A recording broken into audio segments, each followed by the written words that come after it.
철거 하루 전날 밤 우리 집 벽을 미친 듯이 긁어대는 고양이를 보는 순간 저는 알았습니다. 이 집이 품고 있던 비밀이 드디어 세상으로 나오려 한다는 것을요. 안녕하세요, 여러분. 영상 시청하시기 전에 구독과 좋아요 꼭 눌러주시면 정말 큰 힘이 됩니다. 오늘 제가 들려드릴 이야기는 78년을 함께 산 남편이 평생 숨겨온 약속에 관한 이야기입니다. 저는 올해 78배 김순옥이라고 합니다. 남편 박병우와 함께 이 다세대 주택에서 70년대부터 살아왔어요. 아이 둘 낳아 키우고 손주들 봐주고 그렇게 우리 인생의 모든 순간이 이 집에 스며들어 있었습니다. 남편은 평생을 버스 운전기사로 일했어요. 새벽 4시에 일어나 첫 차를 몰고 밤 11시가 넘어서야 집에 돌아오는 날이 대부분이었죠. 손이 굳은 것처럼 늘 핸들을 쥐고 있던 그 사람, 허리가 휘어도 괜찮아, 괜찮아 하면서 웃던 그 사람이었습니다. 그런 남편이 1년 전 겨울 운전석에서 그만 쓰러지고 말았어요. 반신마비에 초기 치매까지 왔다는 진단을 받았을 때 저는 하늘이 무너지는 것 같았습니다. 50년을 함께 살아온 사람이 제 이름도 가끔 헷갈려하는 모습을 보는 게 얼마나 가슴 아픈 일인지 아시나요? 병원비는 눈덩이처럼 불어났고 남편의 퇴직금은 금방 바닥이 났습니다. 아들 경수는 회사 다니며 자기 애들 키우기도 빠듯하다고 했고 딸 미영이는 남편이 사업 실패한 뒤로 빚 갚느라 정신이 없었어요. 그래도 섭섭하지 않았습니다. 자식들도 자식들 인생이 있는 거니까요.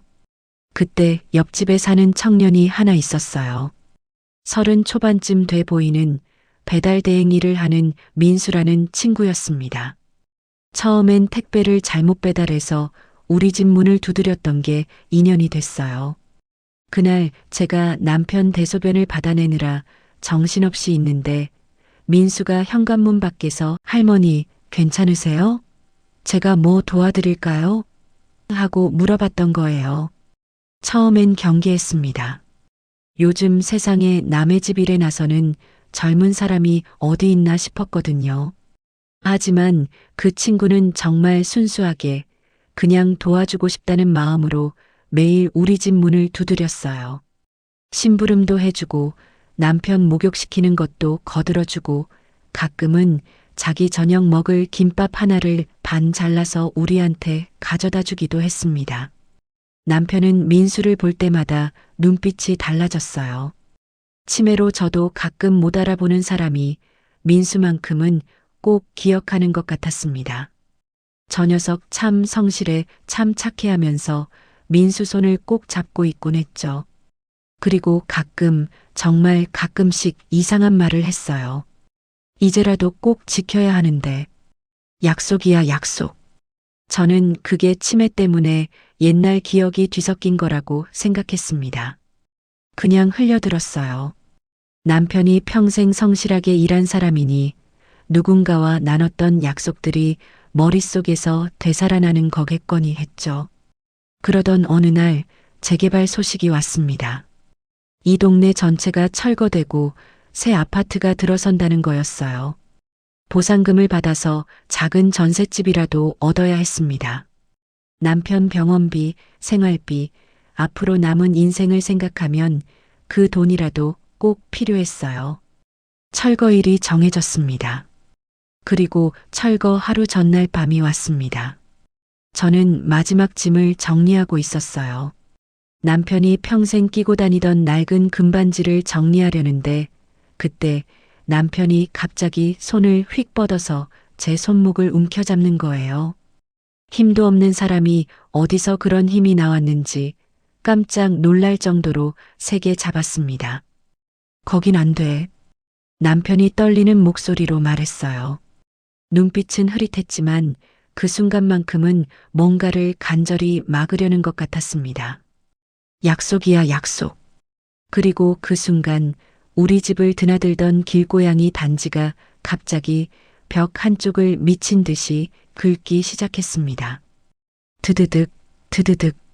날카로운 발톱이 오래된 벽지를 찍고 석고보드를 긁어내는 소리가 밤의 정적을 깼어요. 하얀 석고가루가 바닥에 떨어지고 벽에 금이 가기 시작했습니다. 단지는 보통 때는 얌전한 고양이인데 그날만큼은 정말 무언가에 홀린 것처럼 계속 벽을 긁어댔어요. 저는 섬뜩한 예감이 들었습니다. 이 집이, 이 벽이 뭔가를 숨기고 있다는 느낌이었어요. 1년 전 이야기를 잠깐 더 해드려야 할 것 같습니다. 남편이 쓰러지고 집으로 돌아온 날 저는 남편 얼굴을 보며 평생 처음으로 이 사람이 언젠가 저를 떠날 수도 있구나라는 생각을 했어요. 50년을 함께 산 사람인데 그제야 그 생각이 든 거예요. 바보 같죠? 민수가 본격적으로 우리 집 일을 돕기 시작한 건 그때부터였습니다. 할머니, 제가 일하는 시간 빼고는 거의 집에 있으니까 편하게 부르세요. 저 혼자 사는 거라 심심하기도 하고요. 민수는 정말 성실한 아이였어요. 아침에 배달일 나가기 전에 들러서 남편 세수시켜드리고 저녁에는 마트에서 장 본 걸 들고 와서 이거 남은 거예요 하면서 우리한테 나눠주곤 했습니다. 저녁에는 마트에서 장 본 걸 들고 와서 이거 남은 거예요 하면서 우리한테 나눠주곤 했습니다. 저는 처음엔 이러지 마세요. 우리가 신세만 지내요 했지만 민수는 언제나 웃으면서 괜찮아요. 할아버지 보면 왠지 우리 아버지 생각나서요 했습니다. 민수는 언제나 웃으면서 괜찮아요. 할아버지 보면 왠지 우리 아버지 생각나서요 했습니다. 어느 날 저녁 민수가 남편 옆에 앉아서 손을 잡아주고 있는데 남편이 갑자기 눈물을 흘리는 거예요. 태수야 미안해. 아버지 약속 꼭 지킬게. 저는 깜짝 놀라서 물었죠. 태수가 누구예요? 당신 친구예요? 남편은 대답 없이 계속 눈물만 흘렸습니다. 민수가 조심스럽게 물었어요. 할아버지, 태수라는 분이 누구세요? 하지만 남편은 그때부터 아무 말도 하지 않았어요. 그냥 천장을 보면서 입술만 파르르 떨고 있었습니다. 저는 그날 밤 잠을 이룰 수가 없었어요. 태수라는 이름, 남편이 그렇게 울면서 불렀던 그 이름이 계속 머릿속에 맴돌았습니다. 평생을 함께 산 남편인데 제가 모르는 친구가 있다는 게 이상했어요. 아니, 사실 친구가 있다는 것보다 그 친구 이름을 부르면서 저렇게 우는 남편의 모습이 낯설었습니다. 며칠 뒤 저는 남편 옛날 사진첩을 뒤져봤어요. 버스 회사 직원 단체 사진, 신입 기사 시절 사진, 노조 모임 사진들이 나왔습니다. 거기서 남편 옆에 서 있는 사람들을 하나하나 살펴봤지만 누가 태수인지 알 수가 없었어요. 그러던 중 사진 한 장이 바닥에 떨어졌습니다. 90년대 중반쯤 찍은 것 같은 빛바랜 사진이었어요. 남편이 누군가의 어깨에 손을 올리고 활짝 웃고 있었고 옆에는 초등학생쯤 돼 보이는 남자아이가 서 있었습니다. 사진 뒷면에는 연필로 희미하게 이렇게 적혀 있었어요. 태수와 마지막 마이너스 1996년 봄. 심장이 철렁했습니다. 마지막이라니? 그게 무슨 뜻이죠? 저는 민수에게 그 사진을 보여줬어요. 이 사람이 태수인 것 같은데 할아버지한테 물어봐도 대답을 안 하시네요. 민수가 사진을 한참 들여다보더니 말했습니다. 할머니, 이 아이 혹시 태수분의 아들 아닐까요? 할아버지가 계속 약속 얘기하시잖아요. 혹시 이 아이와 관련된. 그때 남편이 갑자기 소리쳤어요. 건드리지 마. 그 벽은 안 돼. 저희는 깜짝 놀라 남편을 봤습니다. 남편은 침대에서 일어나려고 안간힘을 쓰면서 거실벽 한쪽을 손가락으로 가리키고 있었어요. 눈은 초점이 없었지만 그 순간만큼은 뭔가를 간절히 막으려는 듯 보였습니다. 저기 약속 아직? 민수가 남편이 가리키는 벽 쪽으로 다가갔어요. 오래된 벽지가 붙어 있는 평범한 벽이었습니다. 특별해 보이는 건 아무것도 없었어요. 할아버지, 여기요? 여기가 왜요? 하지만 남편은 더 이상 말이 없었습니다. 그냥 힘없이 다시 침대에 누워버렸어요. 저는 그날 밤부터 이상한 꿈을 꾸기 시작했습니다. 남편이 벽 속에 뭔가를 숨기는 꿈, 누군가 우리 집 문을 두드리는데 문을 열면 아무도 없는 꿈, 그리고 어린아이가 울면서 아저씨, 약속 지켜주세요 하고 매달리는 꿈. 며칠 뒤 재개발 통지서가 왔을 때 저는 왠지 모를 불안감에 사로잡혔습니다. 이 집을 떠나면 남편이 평생 지키려 했던 뭔가를 영영 잃어버리는 것 같은 느낌이었어요. 철거일이 다가오면서 이사 준비에 정신이 없었습니다. 아들 경수가 찾아와서 짐 정리를 도왔어요. 경수는 오랜만에 온 집 구석구석을 둘러보며 여기서 정말 오래 살았네요 하면서 감회에 젖어 있었습니다. 엄마, 이제 좁아도 깨끗한 데서 사세요. 아버지도 더 악화되기 전에 요양원 알아봐야 하고요. 경수 말이 맞았어요. 현실적으로 생각하면 그게 답이었습니다. 하지만 제 마음 한구석은 계속 남편이 가리켰던 그 벽이 신경 쓰였어요. 철거 이틀 전 딸 미영이도 왔습니다. 미영이는 요즘 남편 빚 때문에 너무 힘들어 보였어요. 엄마, 재개발 보상금 나오면 저희한테 좀 빌려주실 수 있어요? 이자 쳐서 꼭 갚을게요. 우리 사업 자금이 너무 급해서 마음이 아팠습니다. 자식이 저렇게 힘들어하는데 도와주고 싶었지만 저희도 앞으로 살아갈 돈이 필요했어요. 미영아, 미안한데 엄마도 내 아버지 병원비에 생활비에 여유가 없구나. 미영이는 실망한 표정을 지었지만 이해한다고 했어요. 그날 저녁 미영이가 돌아간 뒤 저는 남편 손을 잡고 한참을 울었습니다. 당신, 우리 이렇게 늙어서 자식들한테 도움도 못 주고 도리어 짐만 되고 있네요. 남편은 대답이 없었어요. 그저 제 손을 꼭 쥐고 있을 뿐이었습니다. 철거 하루 전날 그 운명의 밤이 왔습니다. 집 안에는 이삿짐 상자들이 여기저기 쌓여 있었고 저는 마지막으로 남편 물건들을 정리하고 있었어요. 남편이 평생 끼고 다니던 낡은 금반지, 회사에서 받은 공로패, 옛날 수첩들을 작은 상자에 담고 있었습니다. 그때 남편이 침대에서 손을 뻗어 제 손목을 잡았어요. 거긴 안 돼. 약속이. 그 순간 반지가 벽을 긁기 시작했습니다. 드드득, 드드득, 드드득. 고양이의 발톱이 벽지를 찢고 석고보드를 긁어내는 소리가 밤의 정적을 깼어요. 단지는 마치 그 벽 속에 뭔가 있다는 걸 아는 것처럼 계속해서 같은 자리만 긁어댔습니다. 저는 단지를 떼어내려고 했어요. 하지만 고양이는 제 손을 피해 다시 벽으로 달려가서 더 미친 듯이 긁었습니다. 벽에 금이 가기 시작했고 석고가루가 바닥에 떨어졌어요. 단지야, 그만해. 내일이면 어차피 부술 건데. 하지만 그 순간 민수가 문을 열고 들어왔습니다. 할머니, 무슨 소리예요? 괜찮으세요? 민수는 벽을 긁는 단지를 보고 그리고 침대에서 벽을 가리키고 있는 남편을 봤어요. 그리고 조심스럽게 말했습니다.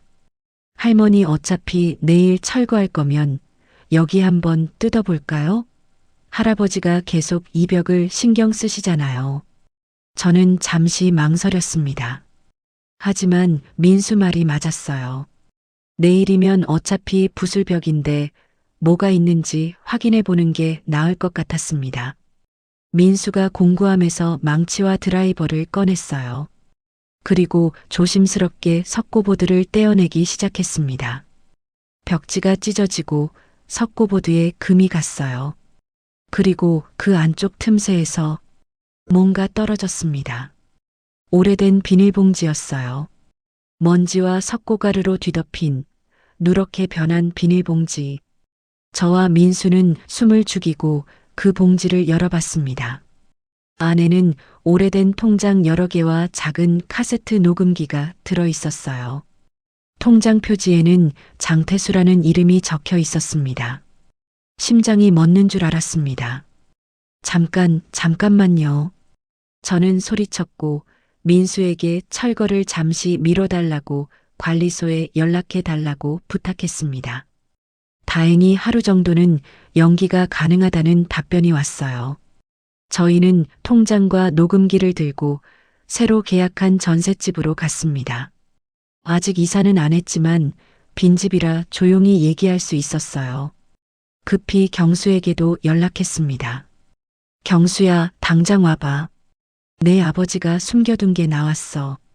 1시간 뒤 경수가 도착했어요. 저희 셋은 거실 바닥에 둘러앉아 통장을 펼쳤습니다. 통장에는 장태수 명의로 20년 넘게 꾸준히 돈이 입금된 기록이 있었어요. 많지 않은 금액이었지만 매달 빠짐없이 때로는 10만 원, 때로는 20만 원씩 차곡차곡 모아진 돈이었습니다. 총액은 4천만 원 정도 됐어요. 이게 뭐야? 장태수가 누구야? 경수가 물었습니다. 저도 몰랐어요. 하지만 남편이 그토록 지키려 했던 게 바로 이거였다는 건 알 수 있었습니다. 녹음기를 들어봐요. 민수가 오래된 카세트 녹음기를 꺼냈어요. 배터리를 갈아 끼우고 재생 버튼을 눌렀습니다. 처음엔 잡음만 들렸어요. 지지직, 지지직. 그러다가 남편의 목소리가 들렸습니다. 젊은 시절보다는 나이든 하지만 지금보다는 훨씬 또렷한 목소리였어요. 순호가 이 얘기를 언제 할까 고민하다가 결국 이렇게 녹음으로 남기게 됐다. 미안하다. 저는 눈물이 핑 돌았습니다. 남편 목소리를 이렇게 또렷하게 듣는 게 얼마만인지. 태수 얘기를 해야 할 것 같다. 장태수, 내 절친한 동료였어. 같은 노선 기사로 10년 넘게 함께 일했지. 착한 친구였어. 성실하고 가족 생각하고. 남편 목소리가 잠시 멈췄다가 이어졌습니다. 근데 태수한테 불행이 겹쳤어. 아내가 암으로 먼저 세상을 떠나고 장인어른 빚 보증을 섰다가 집도 날리고 그러다 96년에 교통사고까지 당했지. 다른 차가 신호 위반하는 바람에 태수 버스가 들이받쳤는데 태수는 승객들 다치지 말라고 핸들 꺾다가 본인이 크게 다쳤어. 저는 손으로 입을 막았습니다. 96년 그 해에 남편이 한동안 우울해하고 술을 많이 마셨던 게 기억났어요. 태수는 병원에 실려갔는데 의사가 말하더라고. 오래 못 산다고. 태수는 나한테 마지막으로 부탁했어. 병호야, 내 아들만은 꼭 사람답게 살 수 있게 해줘. 이 아이는 아무 죄가 없어. 제발 부탁이야. 녹음기 속에서 남편이 기침하는 소리가 들렸어요. 태수 아들 민철이는 그때 초등학교 4학년이었어. 10살짜리 아이가 하루아침에 고아가 된 거야. 친척들은 아무도 맡으려 하지 않았어.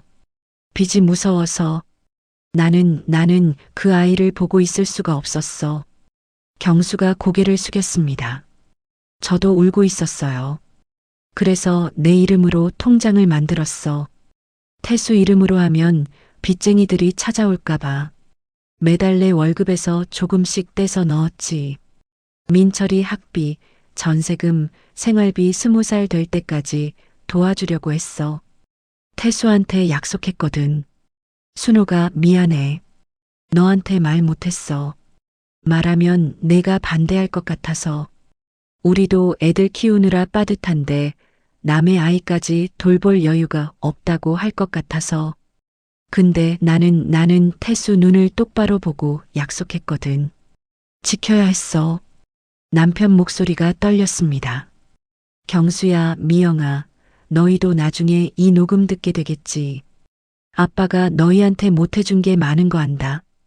너희 대학 등록금 벌려고 밤낮으로 일했는데도 항상 부족했지. 그래도 아빠는 태수 아들만은 포기할 수 없었어. 그게 사람의 도리라고 생각했어. 순호가 이 돈은 나중에 꼭 민철이한테 전해줘. 내가 직접 못했으니 부탁이야. 그리고 사랑해. 평생 고생만 시켜서 미안해. 녹음은 거기서 끊겼습니다. 거실에는 침묵만 흘렀어요. 경수는 눈물을 닦고 있었고 민수는 고개를 숙이고 있었습니다. 저는 그제야 깨달았습니다. 남편이 평생 혼자 짊어진 무게가 얼마나 무거웠을지, 가족에게도 말 못하고 매달 월급에서 돈을 떼어 남의 아이를 키운 그 마음이 얼마나 외로웠을지. 당신 왜 진작 말하지 않았어요? 저는 빈 거실에 대고 중얼거렸습니다. 그날 밤 저희는 밤새 이야기를 나눴습니다. 경수가 먼저 입을 열었어요. 근데 엄마, 이게 현실적으로 생각해보면 아버지 명의 통장이잖아요. 법적으로는 우리 가족 재산 아닌가요? 순간 저는 말문이 막혔습니다. 경수 말도 틀린 건 아니었어요. 형, 그래도 할아버지가 녹음까지 남기셨잖아요. 그 돈을 꼭 전해달라고. 민수가 조심스럽게 말했지만 경수는 고개를 저었어요. 민수 씨 심정도 이해해요.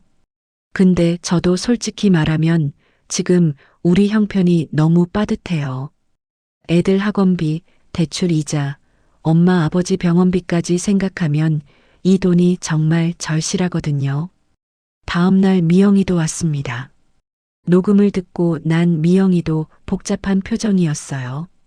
엄마, 아버지 마음은 이해해요. 정말 훌륭하신 거 맞아요. 근데 저희 남편이 빚 때문에 밤낮으로 고생하는 거 보면 미안하지만 이 돈 좀 써야 할 것 같아요. 저는 자식들을 이해했습니다. 정말로요. 다들 각자 삶이 힘들고 현실이 버거운 거 알았어요. 하지만 남편 목소리가 계속 귓가에 맴돌았습니다. 순호가 이 돈은 꼭 민철이한테 전해줘. 며칠 동안 저는 잠을 이룰 수가 없었어요. 민수가 수소문을 해서 장태수 아들 민철 씨를 찾아냈다고 했습니다. 지금은 40이 넘어 편의점 야간 점장으로 일하고 있다고 했어요. 할머니, 제가 연락처 받았어요. 한번 만나보시겠어요? 저는 고개를 끄덕였습니다. 일주일 뒤 저희는 민철 씨를 만났어요. 40 중반의 수척하지만 단정한 인상의 남자였습니다. 그는 우리를 보자마자 눈물을 글썽였어요. 박병호 아저씨, 정말 오랜만에 듣는 이름이에요. 아저씨가 저를 도와주신 거 알고 있었어요. 20살 때까지 학비며 전세금이며 계속 누군가 익명으로 보내주시더라고요. 나중에 알아보니까 아버지 친구 박병호 아저씨였어요. 민철 씨는 손수건으로 눈물을 닦았습니다. 근데 제가 연락드릴 용기가 없었어요. 제 아버지 빚 때문에 아저씨한테 피해 드릴까봐 그냥 혼자 열심히 살면서 언젠가 꼭 은혜 갚아야지 생각만 하고 있었어요. 저는 민철 씨 손을 꼭 잡았습니다. 아니에요. 우리 남편이 약속을 지킨 거예요. 당신 아버지한테 한 약속. 저는 그 자리에서 결심했습니다. 통장의 절반은 민철 씨에게, 나머지 절반은 손녀와 자식들 이름으로 나누어 두겠다고 말했어요. 경수와 미영이는 처음엔 놀란 표정이었지만 제가 말했습니다. 이건 돈 문제가 아니야. 너희 아버지가 평생 붙들고 있던 약속에 대한 대답이야. 우리가 이걸 지켜주지 않으면 내 아버지는 영영 편히 못 쉬실 거야. 그날 저녁 저는 남편이 있는 요양원에 다녀왔어요. 남편은 여전히 흐릿한 눈빛으로 누워 있었습니다. 당신 약속 지켰어요. 태수 아들 민철이 잘 만났어요. 이제 편히 쉬어요. 그 순간 남편 눈에서 눈물 한 방울이 흘러내렸어요. 그리고 아주 작은 목소리로 중얼거렸습니다. 태수야, 약속 지켰어. 저는 남편 손을 꼭 잡고 한참을 울었습니다. 몇 년이 흘렀습니다. 재개발된 그 동네에는 이제 새 아파트가 들어섰고 아파트 사이에 작은 공원이 생겼어요. 저는 그 공원 한쪽에 작은 기념 벤치 하나를 기부했습니다. 박병호 장태수 함께 버스를 달리던 친구. 벤치에는 그렇게 작은 명패가 붙어 있습니다. 남편은 지금도 요양원에서 지내고 있어요. 치매가 많이 진행돼서 이제는 거의 말도 못하지만 가끔 외출 허락을 받아서 그 벤치에 앉으면 하늘을 올려다보면서 뭔가를 중얼거려요. 태수야, 잘 있지? 그럴 때마다 손녀가 남편 손을 꼭 잡아줍니다. 민철 씨는 지금 작은 식당을 차렸어요. 저희가 준 돈으로 자리를 잡았고 초등학생 딸아이와 함께 살고 있습니다. 가끔 그 벤치에서 만나면 민철 씨는 아이를 데리고 와서 인사를 시켜요. 미나야, 인사드려. 이분이 할아버지 은인이셔. 아이는 고개를 꾸벅 숙이고 안녕하세요. 할머니하고 밝게 웃습니다. 그 모습을 보면 남편이 지킨 약속이 얼마나 소중한 거였는지 새삼 느껴져요. 어느 날 벤치 아래로 길고양이 한 마리가 다가왔어요. 단지와 똑같이 생긴 고양이였습니다. 손녀가 신기해하며 말했어요. 할머니, 단지 닮았어요. 저는 그 고양이를 보면서 생각했습니다. 어쩌면 단지가 저희한테 보낸 메시지였던 것 같아요. 벽을 긁으면서 여기 비밀이 있어요. 꼭 찾아주세요라고 말하고 있었던 거죠. 여러분, 저는 이제야 깨달았어요. 가족이라는 건 꼭 혈연으로만 이어지는 게 아니라는 걸요. 약속을 지키는 마음, 누군가를 끝까지 책임지는 그 마음이 진짜 가족을 만드는 거더라고요. 남편은 평생 그걸 지켰어요. 가족에게조차 말 못하고 혼자 그 무게를 짊어지고 그래도 꿋꿋하게 약속을 지켰습니다. 경수와 미영이는 처음엔 서운해했지만 지금은 아버지가 자랑스럽다고 말해요. 아이들한테도 가르쳐 준다고 하더라고요. 할아버지는 평생 약속을 지킨 분이야라고. 오늘 이 이야기를 들으시면서 여러분도 생각해 보셨으면 좋겠어요. 여러분 곁에도 혹시 말 못하고 혼자 짊어지고 있는 약속이 있지는 않으신가요? 가족에게, 친구에게, 혹은 옛날 누군가에게 했던 약속을 아직도 지키려고 애쓰고 계신 건 아닌가요? 만약 그런 약속이 있다면 부디 주변 사람들에게 말씀해 보세요. 혼자 짊어지지 마시고 함께 나눠서 지켜보세요. 그게 진짜 가족이고 진짜 사랑이니까요. 그리고 혹시 주변에 누군가 힘들어하고 있다면 한 번쯤 물어봐 주세요. 혹시 혼자 뭔가 힘든 거 있으세요? 그 한마디가 누군가에게는 평생의 짐을 내려놓을 수 있는 기회가 될 수도 있거든요. 저는 이제 남편 손을 잡고 그 벤치에 앉아서 우리가 함께 살아온 날들을 떠올립니다. 후회는 없어요. 남편이 지킨 약속 덕분에 저도 더 넓은 의미의 가족을 얻었으니까요. 오늘도 벤치 아래로 고양이가 와서 몸을 비비네요.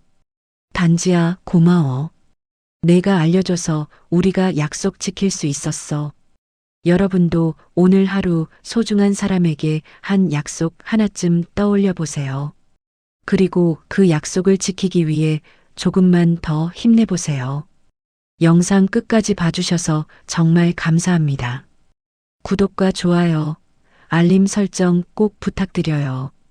그리고 댓글로 여러분의 이야기도 들려주세요. 여러분은 누군가와 어떤 약속을 지키고 계신가요? 다음 영상에서 또 뵙겠습니다. 건강하세요, 여러분.